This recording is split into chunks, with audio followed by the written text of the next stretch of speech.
গ্রামের এক নির্জন কোণে বাস করত হাকিম নামের এক যুবক। অভাব তার নিত্যদিনের সঙ্গী হলেও মন ছিল ঈমানে পরিপূর্ণ। হাকিমের বাবা মা ছোটবেলাতেই মারা যান। অন্যদের জমিতে কাজ করে সে নিজের জীবিকা নির্বাহ করত। কষ্ট হলেও কখনো হারাম রুজির দিকে তাকায়নি সে। একদিন এক ব্যবসায়ী হাকিমকে বলল, তুমি খুব গরিব, আমি যদি তোমাকে একটু জালিয়াতি শিখাই অনেক টাকা রোজগার করতে পারবে। হাকিম মাথা নেড়ে বলল, না ভাই, আমার রাসূল সাল্লাল্লাহু আলাইহি সাল্লাম বলেছেন, যার মধ্যে উত্তম চরিত্র, সত্য কথা, আমানতের খেয়ানত না করা আর হালাল রুজি থাকে, সে কিছু হারালেও ক্ষতিগ্রস্ত নয়।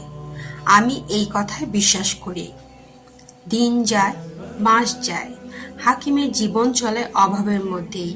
কিন্তু সে কাউকে ধোঁকা দেয়নি, মিথ্যা বলেনি, কারো আমানত কখনো ভুলেও ছুঁয়ে দেখেনি। গ্রামের মানুষ তাকে ভালোবাসে, কারণ সে বিশ্বাসযোগ্য। একদিন গ্রামের মোড়ল অসুস্থ হয়ে পড়ে। তার অনেক সম্পদ ছিল, কিন্তু কেউই ছিল না তার আমানত রাখার মতো বিশ্বস্ত।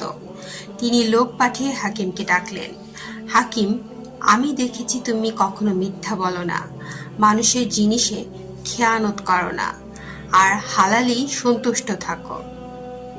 আমার মৃত্যু হলে এই জমি জমা, দোকানপাট সব তোমার দায়িত্বে রইল। তুমি এগুলোর মাধ্যমে গরিবের সাহায্য করবে, যেমন আমি করতাম। হাকিম বিস্ময়ে মোড়লের দিকে তাকিয়ে রইল। জীবনভর সৎ থেকেও সে ভাবেনি আল্লাহ এভাবে তার জন্য পথ খুলে দেবেন। এই গল্প আমাদের শেখায় সত্যবাদিতা, উত্তম চরিত্র, আমানতের হেফাজত আর হালাল রুজি হলো এমন চারটি রত্ন যা কোনো ধন সম্পদ দিয়েও কেনা যায় না। মানুষ যদি এগুলো আঁকড়ে ধরে চলে, দুনিয়ার ক্ষয় তাকে ছুঁতে পারবে না, বরং আখিরাতেও সে সফল হবে। রাসূলুল্লাহ সাল্লাল্লাহু আলাইহি সাল্লাম বলেন, তোমাদের মাঝে উত্তম চরিত্র, সত্য কথা বলা, আমানত রক্ষা করা, হালাল রুজি, এই চারটি জিনিস থাকলে দুনিয়ার সকল কিছু হারিয়ে গেলেও তোমাদের ক্ষতি নেই। আল হাদিস।